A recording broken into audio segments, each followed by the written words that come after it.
Welcome to the Convince Me podcast, where we are on a mission to convince you to step outside of your gaming comfort zone and try something new. Let's get to convincing. I'm Darren, this is Ryan, and we are here for our very first episode of Convince Me Nostalgia. Before we get into that, as you might recall, last week, Ryan attempted to convince me to play Atom Fall by Rebellion. I attempted to convince him to play Flintlock Siege of Dawn by A44. Definitely games that were interesting, to say the least. Flintlock, for me personally, is a game I'd really like to continue to play more of. Ryan said he'll put it on his list as well.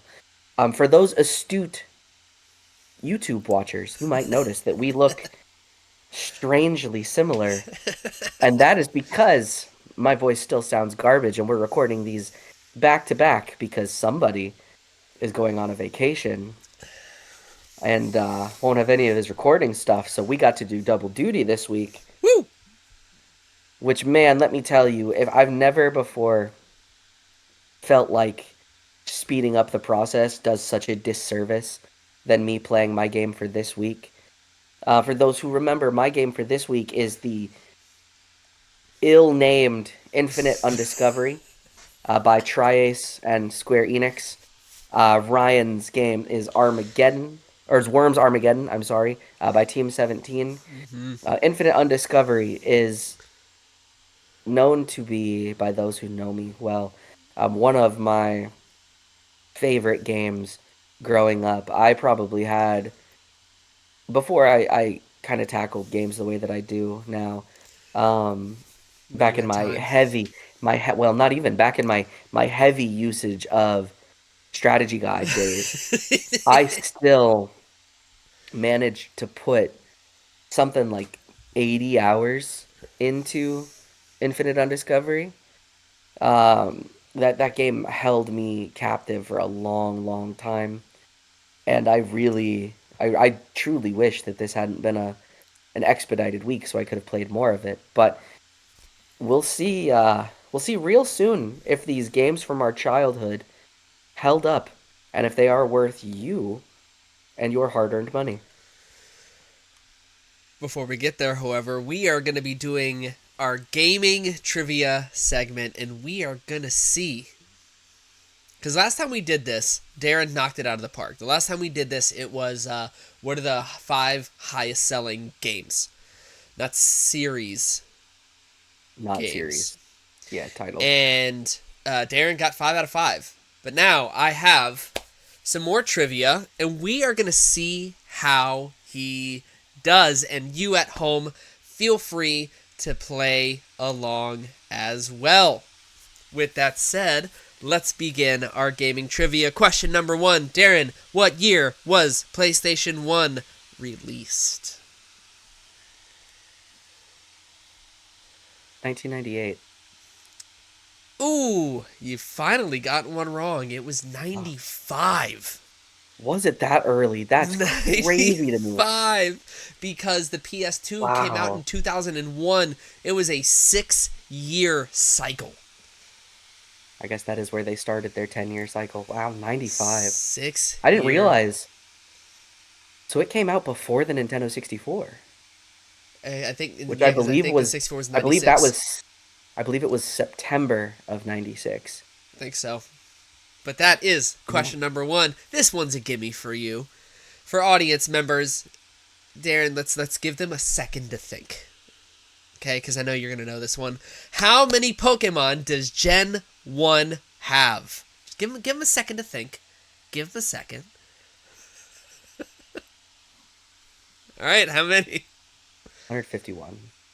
151. Well done. All right. Okay. This one is a history lesson for those who don't know. Before Nintendo made video games, what did they do? They made cards. Are you aware of the specific kind? Because there is a specific kind, but yes, it was cards. Hanafuda. That is correct. Hanafuda playing cards. Don't ask me what that is, because I don't know. That's just what it says. It's a card game. It's actually on that. I think it's the Switch game the World 33 or something like that. The Game Grumps have played a few episodes of it where it's like Mm, games from around the world where they right, play right. their like backgammon, their chess, their Chinese checkers. Fair enough. Hanafuda is a game that they actually even played. I cannot remember anything about it, but I remember thinking, like looking at it, it's kind of like, okay, forgive me for this. Kind of like you know how people just know how to play spades, Sure. and that feels to me like people just know how to play Hanafuda. Like it's just a thing that you just know how to play. Spades is like a whole thing. Yeah, it is. In Don't certain don't at me. Don't in at certain me. cultures. Uh, Um, in which video game did Mario first appear? that would be, I believe, as Mario or as the character that we have now become known as Mario. In which video game did Mario first appear? You didn't answer my question. His first ever appearance. Period. Okay, so that would be Donkey Kong. Where He he was was known as known as. Jumpman. Yes, he Jumpman, of course. was. That is classic video game knowledge. Okay, I'm curious to know if you will know this. You should know this. You should know this. What is the name of Link's horse in the Zelda series? Epona? You said that with such a lack of confidence. No, I said it like pretty flat. I see. So I guess what I don't know did Epona appear in any game prior to Ocarina of Time? Because I guess I didn't That know if any of the previous iterations, if Link even ever had a horse, Epona's first or appearance was Ocarina of Time. Yes, and now she has become the Link's horse, horse, the horse. El Pony. All right. This is one. This one isn't for you to really think about. It's mainly just to see what the audience knows. What is the name of Cloud's sword in Final Fantasy VII? What is the sword called? I need to give them time to answer Give this them, one give them, too. give them time to think. Okay, what is it? The Buster Sword. It is a Buster Sword. Yes, which I'm sure cosplayers everywhere love carrying around. All right, got a couple more. What is the name of Nintendo's first ever VR headset?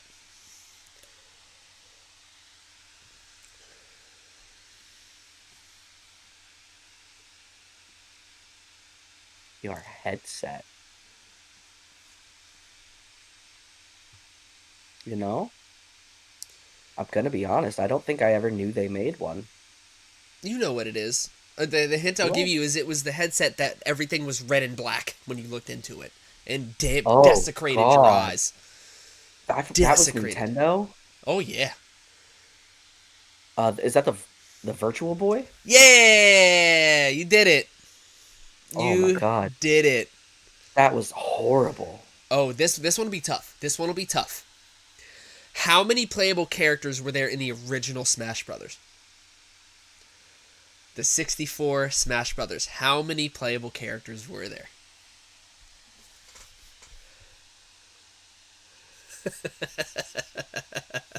He's got to think about this one.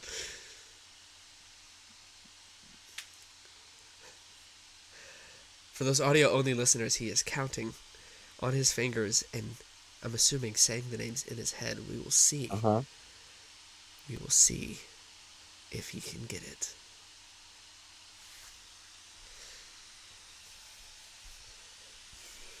I believe in you.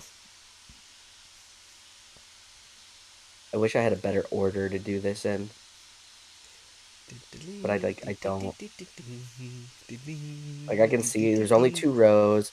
Remember there was four unlockable characters. This is pre My Girl Zelda, sadly. Yeah, definitely pre. What do you got?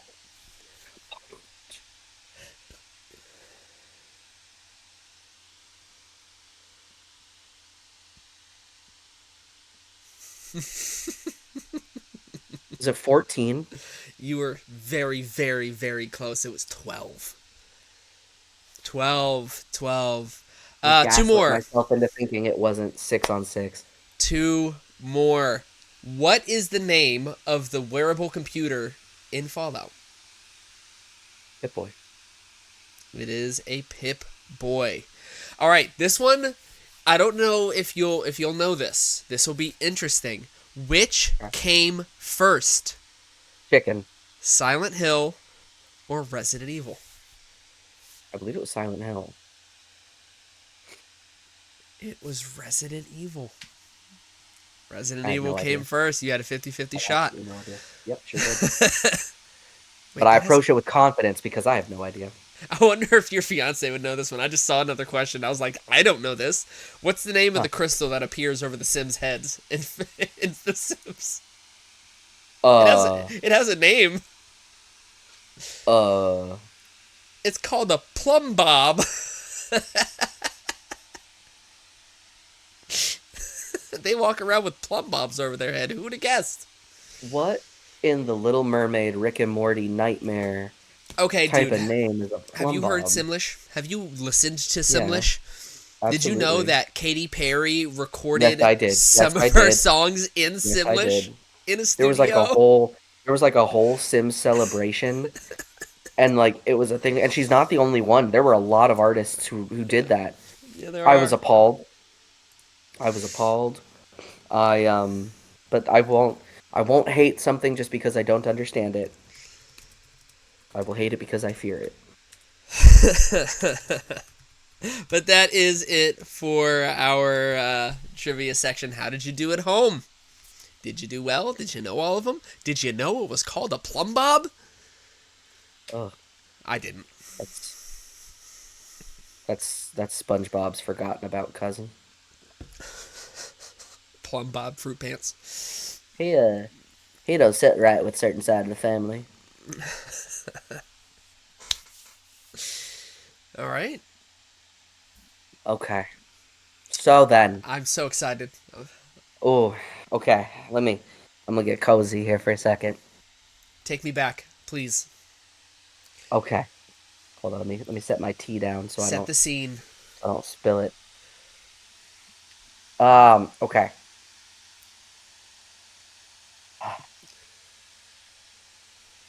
So we're gonna go back Hmm. pretty early Xbox 360 days. Yeah. It's September 2nd, 2008. Mm. Everybody's really excited about this new game coming out, made by a company called BioWare, where you are Commander Shepard, and you have all these character options, and Mass Effect is taking everything by storm. Xbox 360 is trying to gain traction on PS3, which was pretty under fire for its just obscene pricing when it first came out. The gaming community is going full circle. Isn't it something? Meanwhile, Nintendo over there was producing arguably the most beloved console of all time. But as Xbox tried to gain traction, they realized there was one genre that they just didn't have the same sway over. And if they were going to pull people away from PlayStation, and really what we could make the argument of it being the hottest year of the console war, or the hottest point of the console war between Sony and Microsoft was the 360 versus PS3. They needed to produce a JRPG. So they reached out to Square Enix and a few other studios, Mistwalker being one of them, which we'll come back to at some point because that'll be another episode for me. Um, as well as even Namkai, Namkai Ban or no, Bankai. Oh my God, my brain! I'm having a seizure. Somebody help me! The stroke is upon me. Bandai Namco. I've called it Bamco for such a long time that my brain couldn't process the thought. Um, but Xbox attempted to get exclusives in the JRPG sphere to the Xbox 360. And so they acquired rights for games like Tales of Vesperia. They acquired rights for games like Blue Dragon and Lost Odyssey. And among those titles was Infinite Undiscovery by Square Enix and Tri-Ace. And as a lot of JRPGs did at the time, especially in this era of video games, as you load the game up, which again, for those remembering, when you play an older game on Games Pass or just on the Xbox platform at all, it briefly brings you back to that startup of that Oh, console. So after your lovely Xbox 360 startup animation, which still just burns into your brain, you are brought to this FMV cutscene that, if you can remember it being 2008, still to this day looks so good. the thing about JRPGs, man, is their graphical prowess is just so good. Hmm. And of course, at the time, their pre-rendered cutscene, like CG cutscenes, those were what were amazing. Whereas a lot of their, in-world stuff was potentially a little bit to be desired, but it was a different time, right? And so you get this beautiful full motion cutscene, Mm. and this cutscene is actually your prologue to the events as you join the game. So it's everything that happens before you are introduced to the main character. And you see these three very heroic characters: a long raven haired girl with a bow, an ambiguously auburn haired guy in armor in the middle, a guy in blue and black armor to the side with the giant sword, fighting against pretty obvious looking JRPG anime antagonist. One eye covered so you know he's evil. You know the archetype. Yeah. And evil looks like it's winning. And fast forward a bit. As the cutscene ends, you awaken in this prison to just another auburn haired dude laying on the ground. The jailer walks up, and you are met with instance number one of remembering that this game is from 2008 and a JRPG for some of the worst voice acting that I've heard in a game in a really long time. It's a staple. Now, let's pause and address this as a caveat, because this game, in the annals of games, JRPGs especially, with really, really rough English localization Mm. from a dialogue perspective, this game has one of those moments that's right up there with the Tidus and Yuna laugh from Final Fantasy X. So I just want to address that now. Okay, do you recall That's what it that's what was? we're talking about. Of course I do, but I don't want to spoil it, because I think that's something that should truly be experienced in real time. Just know that when you get there, you'll know. And I tried. I told you. Now, once you get past the awful cutscene, you find the girl from the opening scene absolutely, like, Kunoichi murks the guard who's hectoring you through the jail cell. Like, full on knees on chest, slits throat, drops dude to the ground. I don't remember that being that cool. And she frees you, the main character, believing that you are the auburn haired guy from the original cutscene. Now let's pause and reflect one more time. In 2008, Darren was. In fact, when this game came out, Darren was a fresh lad of 17. Perhaps a reasonably intelligent young man, but not one to pick up on context clues very often.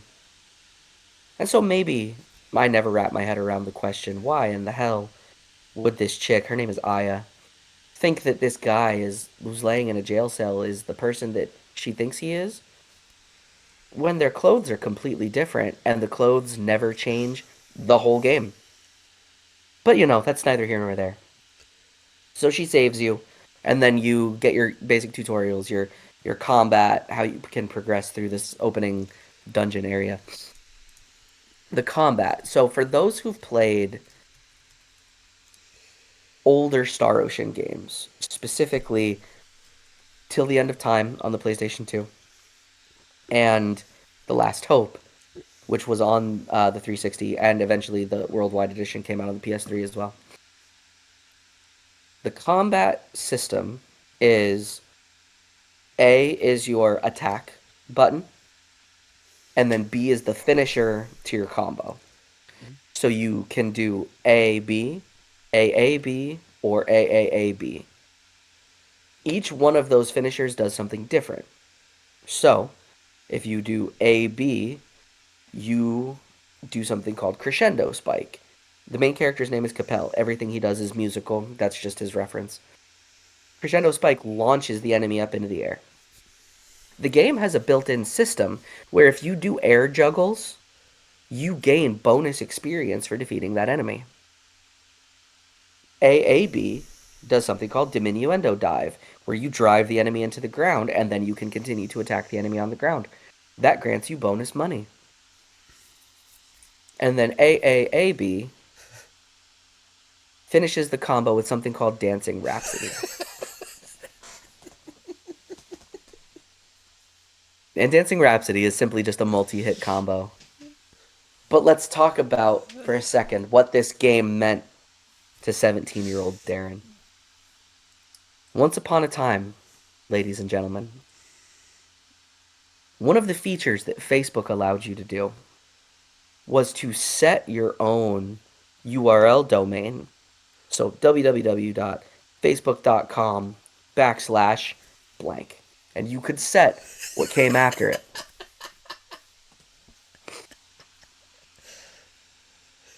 And once upon a time, my Facebook domain, which could have been my name, could have been something relative to soccer, which I played growing up, could have been related to my favorite football team, the Denver Broncos. No, it was in fact Dancing Rhapsody. And I thought that was so cool.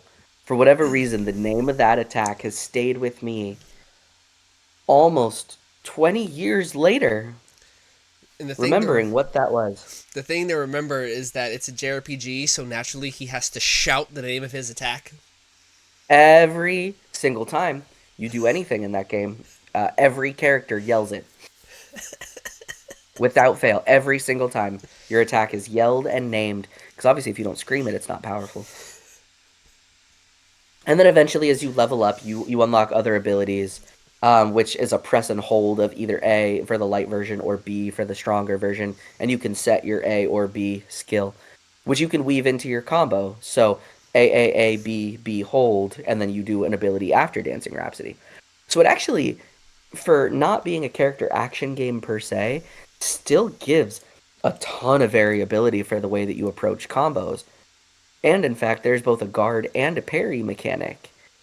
I don't remember if I was ever good at that as a kid, but I found myself trying very hard to get better at it now, as you know, a 30 plus year old adult who is so used to games having a dodge roll that the second they don't have a dodge roll, I'm not having a good time. Yeah, I promise you, I Um, didn't utilize that system at all. I mustn't have either. I must have just ate it and smiled. Yep. Thank you, sir. May I have another? And they will happily deliver such. Um, so you get through the dungeon. You make it to the first town. You defeat the dungeon. You get a couple more party members in your classic older JRPG fashion. And you become introduced to what I fondly remember and still to this day holds up as one of the best systems of this game, which is its item crafting system. Every character who's not the main character has a type of item that it is capable that he or she is capable of crafting that nobody else can craft. And so the three party members that you have initially, once you get settled into the actual story mechanics of the game, one is capable of writing, and they can make, I believe, musical compositions and tomes. And then the other two can cook. One can cook, I believe vegetable based dishes and breads. And the other one I believe is like cakes, I want to say, and desserts. As those progress, because as you successfully craft those items, be it from getting the materials from enemy drops or purchasing them at stores, they produce items that you can use to heal. That's also how you craft all of the best weapons in this game, is through high tiered weapon crafting. That you have to progress and use your item creation skills, and they level up with you. The the active skills that you get to use that you can weave into your actual damage combos, those level up with you as well and get a lot more powerful. In fact, one of the skills you get, if I'm remembering correctly, one of the skills you get pretty early on in Capel's leveling is called marching boots. I believe at level 5, I believe that's actually his highest damage output skill relative to the amount of MP that it costs. Nice. And I remember that thing hitting like an absolute truck. So, for this game, it's a Square Enix game, so the music is obviously incredible. The cinematics are absolutely amazing because, again, Square at this time was going so all in on visuals. I mean, Pretty much from the moment that you saw Final Fantasy X's opening sequence, if you even go further you back, knew what it were all about. if you That's even go true. I mean, further Final back and look Fantasy at VIII's opening no, sequence, look at Chrono Cross, dog. I believe Final If Fantasy you VIII came out before, didn't it? I don't know for sure. I think Let's it look. might have, but Chrono Cross's opening scene and the commercial that they used to play blew me away for the longest time. So the one Okay. thing that I can say that in Square Enix's history is, goodness gracious, do they know how to make stuff look good? They came out in the same year. Final Fantasy VIII came out on February 11th. Chrono Cross came out on November 18th. So Yeah. almost a full year between them. Just But look up. even from Final Fantasy VIII, it's understanding that that was a PlayStation 1. Understand that Final Fantasy VII and Chrono Cross were the same console is baffling. Just But go anyway, look up Time Scar, like the Time Scar intro from Chrono Cross. It's mm, mhm. incredible. Musically too. I I Just now, make I sure it's could from the original though, and not from the remake that they did fair. somewhat recently. But anyway, so Square Enix had been all about its visuals. In fact, Ryan and I used to have conversations when we were younger about what our favorite cutscene in all the video games were. And honestly, Square Enix Tri-Ace games were at the top of that list forever. There was a specific scene from Till the End of Time that still sits well with me to this day. Um, Energy so Dragon. visuals incredible. Nope, that's Last Hope. Um, Cutscenes incredible. Music incredible. Combat is slower. If you go into it hoping that it's going to be like as fast paced as Mm. like Is it as a fast paced as current gen Tails? comparable, I'd say maybe a little slower.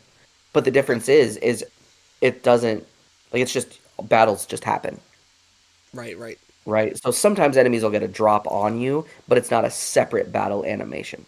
Sure. It's So like all Magna Carta everything 2. you see, yeah, basically. Um, and you can draw or put away your weapon at any time and try to run away. So I mean that's the thing you can do as well. So I combat feels good, and there is such a high degree of customizability to it. But the thing that you might have forgotten about this game, that again is honestly, it's a genius system for this type of RPG. When you are in a town, your party splits up, and you have to find them. mm, When you find them, you can link up with one of them, and they come around with you. And when you interact with other things on the map, then it is the party member doing it. And the party members have their own abilities that become prevalent then. For example, one of the people you get in the first town has the ability to communicate with animals, which opens up entire side quest lines of communicating with animals and going on quests that you otherwise wouldn't have got if you had never synced up with that party member and explored the town. It has like relationship levels, doesn't it? Isn't that like a Triace staple? Is It like is. relationship scenes and stuff like that? It Because I know is. Star Ocean has that. And I remember you had to follow the guide, otherwise you could completely blow up your relationship with Raimi and everything. So it doesn't have private actions in the same way that Star Ocean does. However, you still need to take part in those conversations, which are missable. I didn't progress far enough with this being a truncated week for us to make that matter. However, in the skills page, you can see what their things are, and like you can see them as they level up as well. Um, and so this game, still to this day, has some of the most creative systems and ways of interacting with the world around you. That like, sure, if you just want to play this as a linear story, go for it. Like the game is not hard. It's a very cliche story for what it is. There's some pretty deep like storytelling elements to it. I think it's a well-told story, but at the end of the day, it's a JRPG from 2008, right? You kind of know what you're getting into going into it. I However, go once you on. beat the game, you get to do what Tri-Ace games were always known for, which is their post-game dungeon. And all of the prep work and all of the leveling you did prior then becomes most prevalent. And that's when you need the best stuff in the game. I And I so re- then this becomes a JRPG with post game content, which makes it better than Anthem. I recall wasn't Capel able to like play his flute and he marched around and there was Yes, like he music is. around you. What was that for the world? That was for the world, wasn't it? Yes, and in certain dungeons. So the first one that you get is, I believe it's called Obsterperus. I see. That you thank you, that you get when you finish the first dungeon, meet the first boss. And it reveal like when you pass by certain things, you get this weird like aura warbling noise. Yeah, And if you play that tune nearby, it dispels the illusion and you can see that's right. stuff. That's right. And you get that very early, and there's stuff in the first town that you can unlock that way, chests and things of the like. So it gives you more ways to interact with the world than just go through do thing. Right. I mean, It I'll give it to I Tri-Ace. forgot I forgot how deep the systems were in this game. The only problem, and I hold to this because it's still the thing for American localizations or English localizations, I guess, of JRPGs at this time is God, I wanted to like the voice. Some of the voice actors were really good.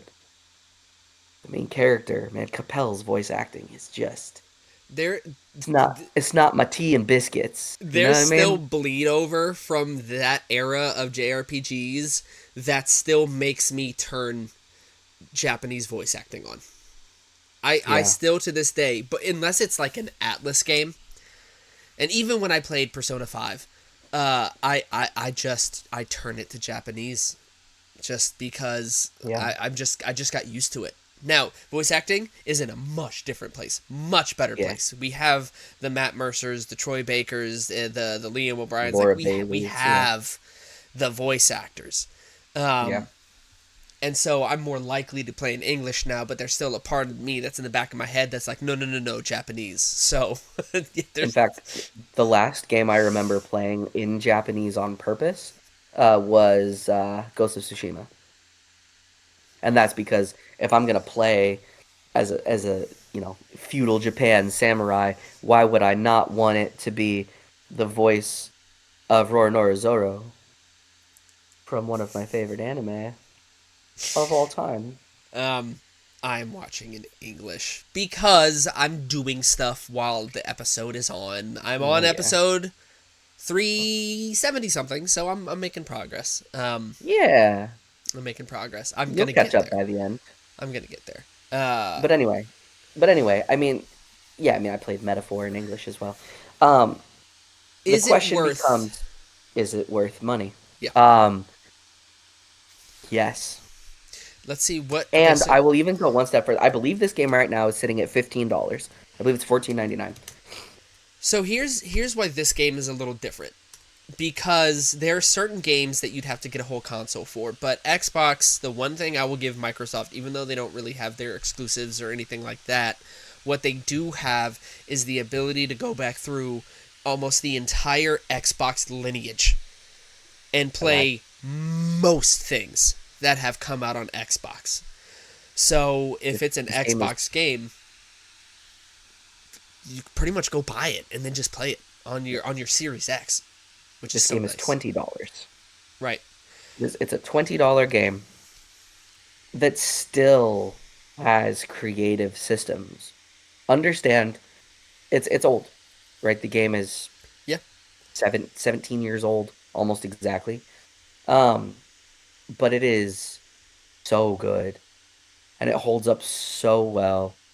And even honestly, for as much as I dislike the voice acting, it's like it's campy and memorable, you know? It's a good game with good world building.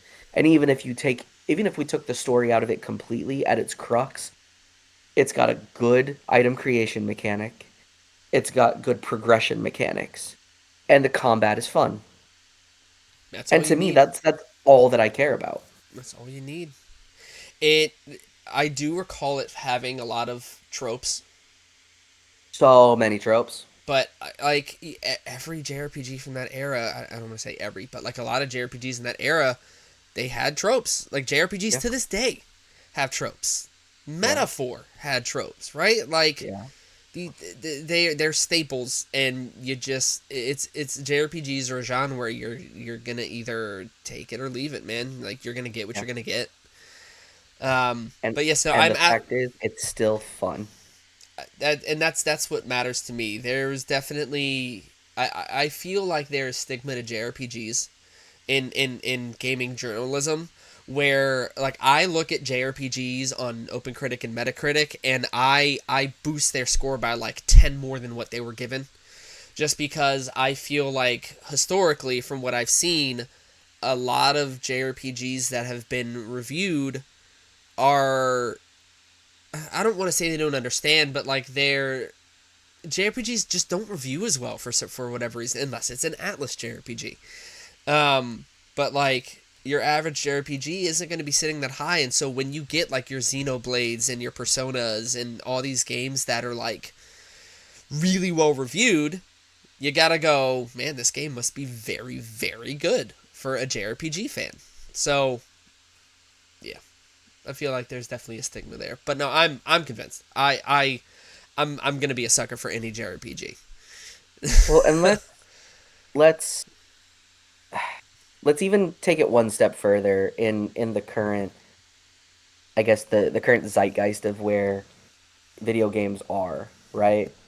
Um,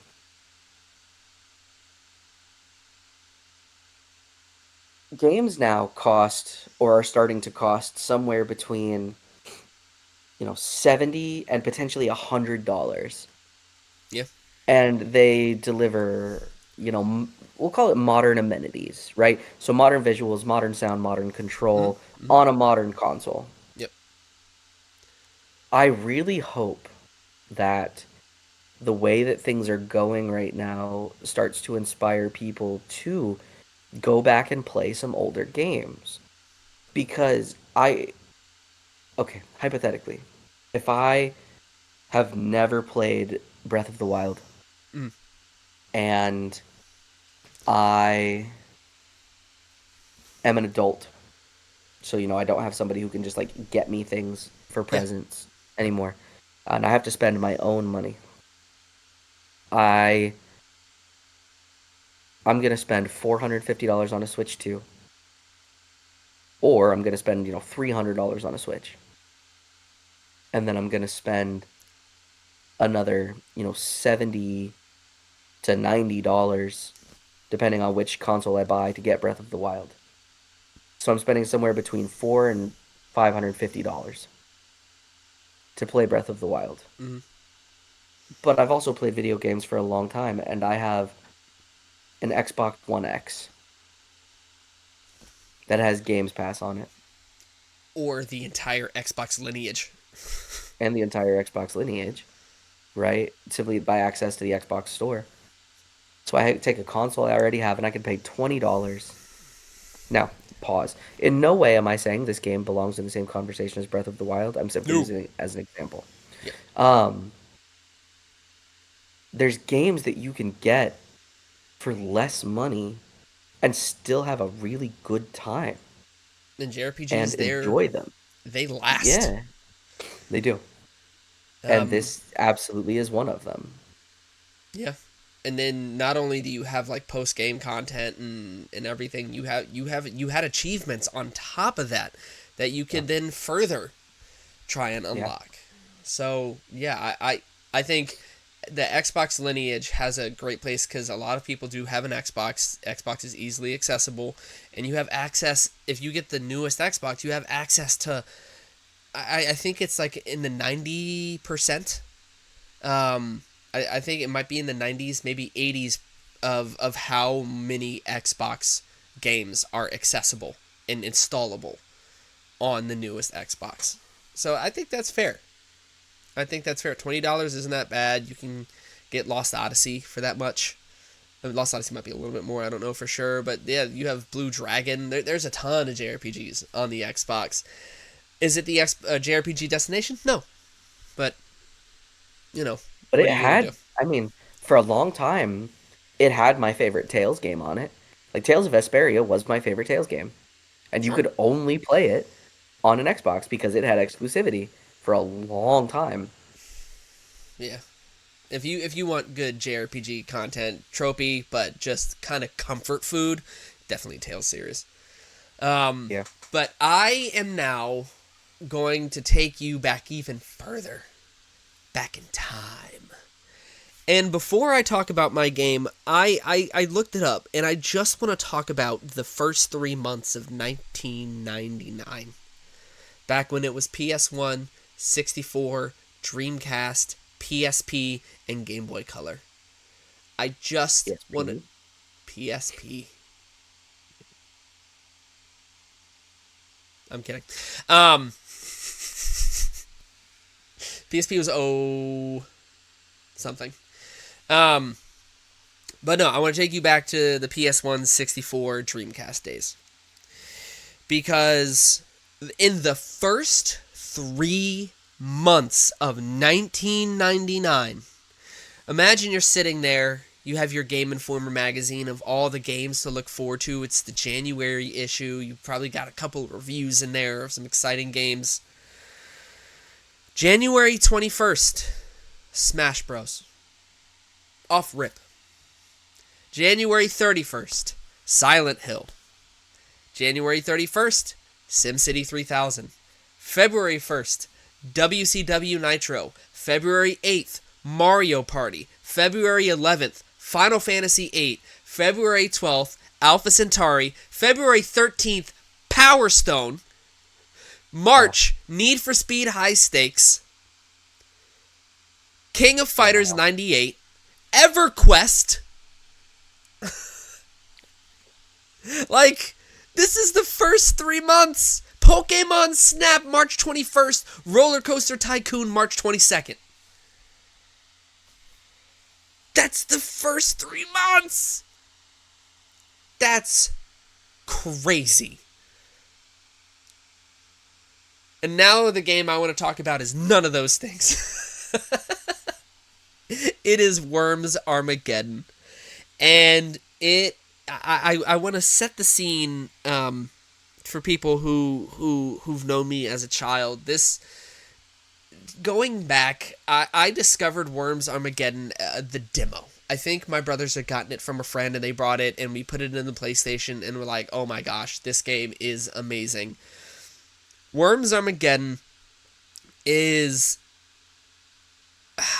it's a battle royale almost, where you play as worms and your job is to use physics and weapons to kill the enemy worms. That's it. There are missions that you can play to get a hang of the mechanics and do the story. And the one thing that stands out to me that I will remember doing is sitting with one of my best friends in my kitchen, listening to the main menu song of this game. And I still remember there were lyrics to it.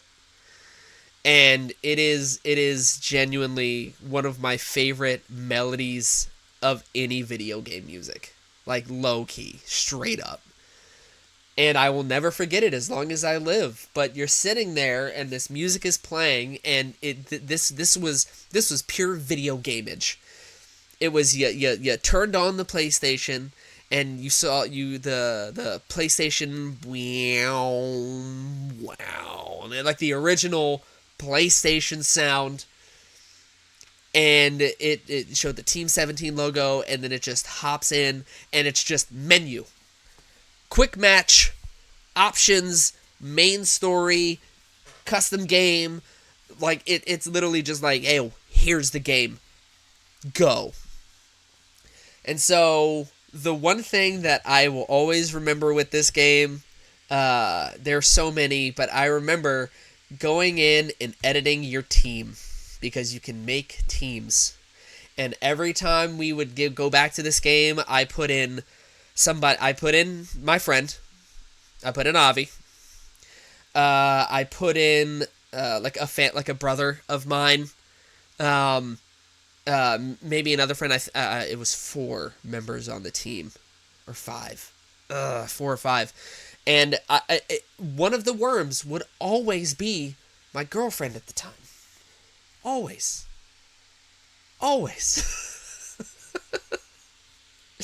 Whoever I was dating when I played it, always got to have them in there, and I got to protect them. But you start the match, and it just gets right into it. You pick your map, you pick what weapons you want to have. You can customize the game to be whatever you want, but it is pure multiplayer battle royale style fun. And you use physics to shoot bazookas, to shoot to throw grenades, to uppercut people, to swing a bat to knock them off into the water, and there's napalm strikes, and it was just fun. Back before we had to have these major story arcs, not to say that story arcs didn't exist, but back before it felt like games had to be more, this is just gaming at its purest. Hop in with some friends, kill each other with bazookas and mines and grenades, and then just play for hours with your friends as you try to one-up each other, or play on the same team if you want, with physics-based combat. The art style wasn't going for realism, it was purely cartoony, and it still holds up well. It's got oh my gosh, I'm blanking on what the term is. The jagged lines around everything, not V-Sync. I'm totally blanking on what that's called. Because it didn't have like enough bits for everything to be a straight line. It was like the PS1 like what, 32-bit, 64, I don't even know what 32, PlayStation. yeah. Yeah, but it had that the pixelated outline of everything. The music was honestly kind of creepy when you were in your match. There's like one track where you hear like what sounds like a witch laughing in the background while it's just this ominous drone behind you. There were definitely nights where I was playing this with Avi and it was kind of creepy because it was nighttime and we played in our kitchen, and I think there were times we played with no lights on, and then you just hear this creepy laugh in the background. Not a horror game, but it is just pure unadulterated fun, and I miss when a game could be that. And it's why there are certain games that stick around, like Rivals. Marvel Rivals is going to stick. It's just fun, right? Fortnite has stuck around. I don't play Fortnite, but it's sticking around because it's just pure fun for a lot of people. And games can be that. They can be fun. I remember my brother. We were playing Super Mario Strikers, and he said something, and I haven't forgotten it to this day. And keep in mind, this was like the GameCube days. And he said the fun factor of this game is off the charts because that's what it was. It was just unadulterated, pure fun. And Mario Strikers had fun factor, and I miss playing games with fun factor instead of world-ending threats and huge $100 million budgets and super long cutscenes. Those games have their place, but I just love it when a game is just like, yo, have fun, man. Rocket League is another example of pure fun. It used to be. Well, then you get into it and you get tilted because you're not as good as the other people who play way more than you. But the conceit of Rocket League is just fun. Yeah. Car soccer. It doesn't need to make sense. It is what it is. It's fun. And Worms Armageddon was fun. You have to take into account the wind. So there's a little meter at the bottom that blows in one direction. You have to think about the physics of your bazooka when you shoot it to make sure it's going to hit the enemy. There are random drops that drop down new weapons. There's a holy hand grenade that is one of the most powerful weapons in the game. And when you throw it, it plays a little organ riff, and the comedic timing of it is phenomenal because it plays that and then just explodes and destroys everything. You can get new weapons as you play. It's just so much fun, and it brought me right back to childhood. I felt like I was sitting in my kitchen at mom and dad's house all over again. And those are days that you could never get back, and that's the thing about nostalgia. It's a cliche line, and it will always reign true. You never know that you're in the good old days until you leave them, and that sucks. Yeah. I think you actually said that yesterday when we were on the phone. Mm-hmm. How you wish you knew that those were the good days when you were in them Yeah. rather than after the fact. Yep, and it's because I was playing Worms. It took me back into mom and dad's kitchen. That's the thing that playing these old games will have that current gen games will not give you. They won't give you. There is something to be said Yeah. about being taken back to a period in your life Yeah. that just erases everything that's around you for a little bit. Yeah. And movies kind of do that. Music can kind of do that. Music can very much so do that. But there's something about the medium of a game that just plops you right back where you remember sitting when you were playing it. Yeah. I mean, I remember the first time I ever saw, like in Sonic Adventure 2, where you get to be supersonic. And I remember I was at one of my childhood best friends, Victor. I was at his house, and it was like one of those big sleepovers because he had, the logistical capacity to have like 6 people over at the same time, which like when you were a kid was like the dopeness. Like if you had a home that could accommodate 6 people, yeah, you were gonna. And we're all there, and we're in the TV room because, of course, way back when, kids, we had a room for the TV where the consoles tended to be because we didn't have TVs in our rooms or consoles in our rooms back then. So we were in the TV room, and the Dreamcast was on, and it was blaring up like a spaceship, and the fans are working overtime, and Yeah. you see you're in that final act of Sonic Adventure 2, and the Chaos Emerald starts circling around it, and you get that screeching guitar riff, and just like the music picks up, and you watch them both go. And I remember, like at the time, Victor, this was more his personality than anything, but he just let out this like screech as soon as they both transformed, and for whatever reason, that was the tipping point, and all the rest of us just started screaming, "Oh!"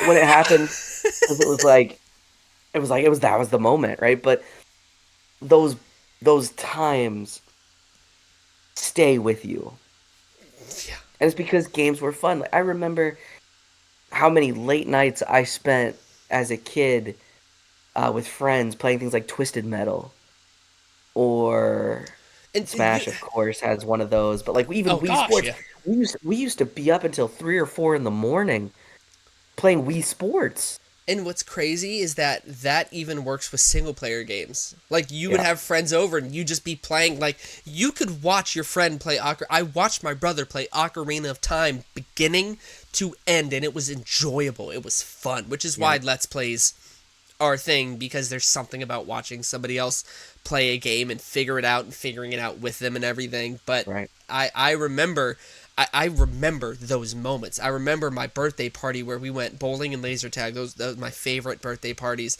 And we would go home and we played X-Men Next Dimension until like 4 in the morning. Avi ate Oh an yeah, entire tray of brownies by himself. My mom made like 2 or 3 trays of brownies. This youngin' housed the whole joint by himself. And I remember that. I really. remember staying up playing all these games. I have a vivid memory of me just chilling Mhm. in my underwear. And there's a picture of my friend Kinley and I playing Sonic on the Sega Genesis. And that game was nostalgic then, Yeah, in that right. image, because we had the TV that was in the TV stand. Like it was a wooden Yep, TV stand that the TV was built into, yep. and that Sega Just Genesis was adamant. plugged in. There's something about it that breaks your heart, but also makes you laugh and smile all in one heart wrenching swoop, all Yeah, in one go. yeah,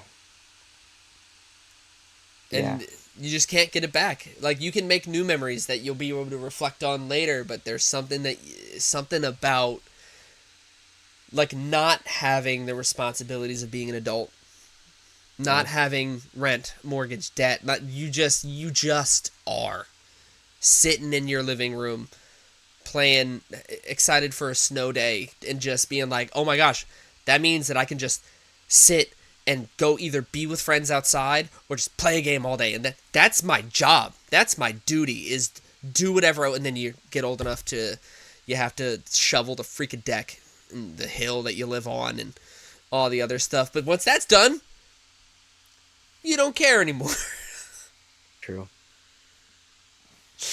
But we could wax poetic, honestly, Yeah, for the next forever about our memories. We have a lot. I remember one winter break, and it's what's crazy is that it doesn't feel that long ago, but it is. When hmm you stayed over during one of the winter breaks we had, and you came home hmm from Towson, and we just played Skyrim. I had a TV set up Yeah, over by the couch where you were sleeping, and I was yeah, playing Skyrim on the big TV, and you were playing Skyrim. You also played BioShock during that trip. I think you also yeah, played that one game that was free on PlayStation. It was Fables or Fable Tales or something, and I think you beat it that day. It was a game where you would beat the game and it would unlock other endings.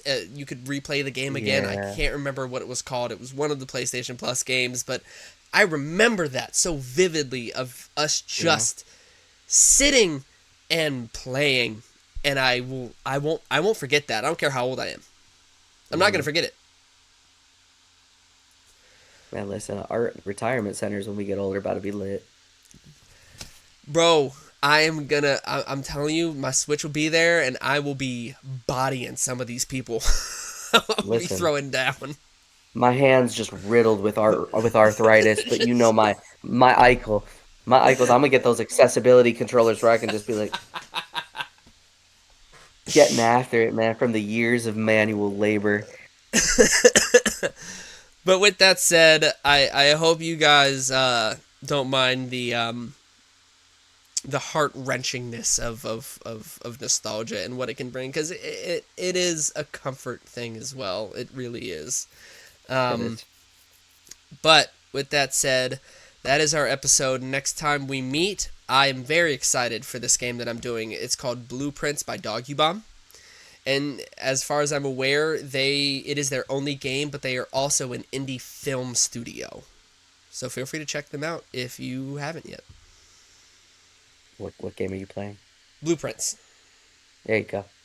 Um, I will be playing the highly critically mentioned South of Midnight, which was developed by Compulsion Games and produced by Xbox Game Studios.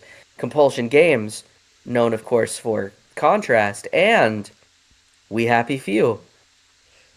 The one thing I'll give them is they are very good at coming up with interesting concepts. Yes, Ryan had a whole thing about We Happy Few on our last episode for those who remember, which was like 2 hours ago for us. Um, and when he said it, I was gonna say something then, but I'm like, oh, but wait, nobody else is gonna hear this for like 2.5 weeks.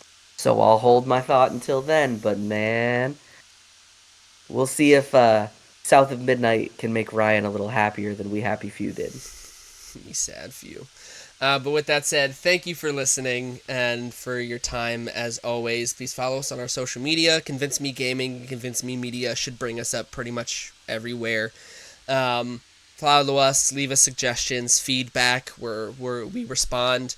We've actually started getting comments on some of our TikToks and things from new people, which is so exciting. So exciting. But with that said, please subscribe, follow us, and we will see you next time. And as always, Darren, why don't you leave us? Well, but the people need to know. Are you convinced yet?